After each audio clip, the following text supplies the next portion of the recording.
Leviticus Chapter 15, Bodily Discharges.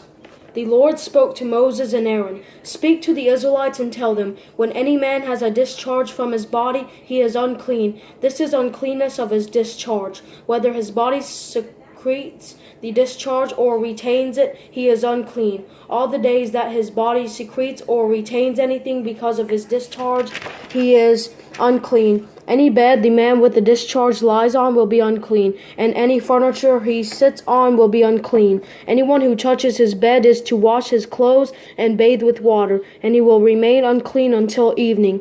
Whoever sits on furniture that the man with the discharge was sitting on is to wash his clothes and bathe with water, and he will remain unclean until evening. Whoever touches the body of the man with the discharge is to wash his clothes and bathe with water, and he will remain unclean until evening. If the man with the discharge spits on anyone who is clean, he is to wash his clothes and bathe with water, and he will remain unclean until evening. Any saddle the man with the discharge rides on will be unclean. Whoever touches anything that was under him will be unclean until evening, and whoever carries such things is to wash his clothes and bathe with water, and he will remain unclean until evening. If the man with the discharge touches anyone without first rinsing his hands in water, the person who has touched is to wash his clothes and bathe with water, and he will remain unclean until evening. Any clay pot that the man with the discharge touches must be broken, while any wooden utensil must be rinsed with water. When the man with the discharge has been cured of it, he is to count 7 days for his cleansing, wash his clothes, and bathe his body in fresh water. He will be clean. He must take 2 turtle doves or 2 young pigeons on the 8th day. Come before the Lord at the entrance to the tent of meeting and give them to the priest. The priest is to sacrifice them, one as a sin offering and the other as a burnt offering. In this way, the priest will make atonement for him before the Lord because of his discharge.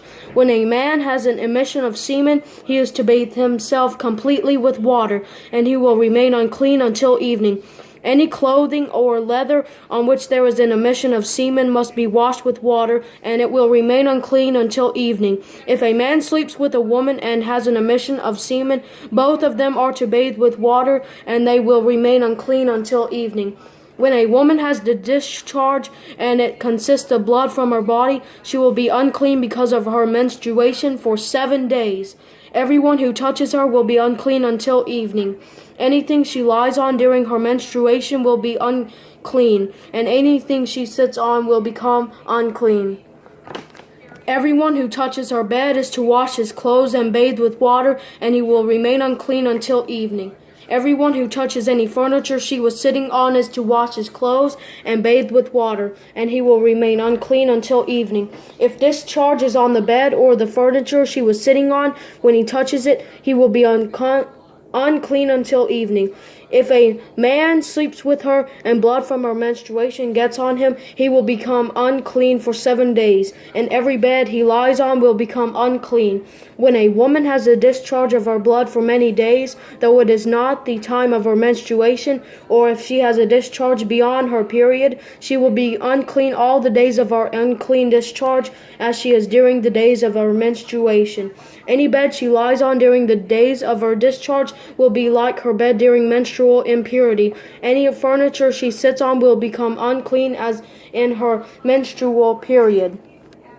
Everyone who touches them will be unclean. He must wash his clothes and bathe with water, and he will remain unclean until evening. When she is cured of her discharge, she is to count 7 days, and after that she will be clean. On the 8th day, she must take 2 turtle doves or 2 young pigeons and bring them to the priest at the entrance to the tent of meeting. The priest is to sacrifice one as a sin offering and the other as a burnt offering. In this way, the priest will make atonement for her before the Lord because of her unclean discharge. You must keep the Israelites from their uncleanness so that they do not die by defiling my tabernacle that is among them. This is the law for someone with the discharge, a man who has an emission of semen becoming unclean by it, a woman who is in her menstrual period, anyone who has a discharge, whether male or female, and a man who sleeps with an unclean woman.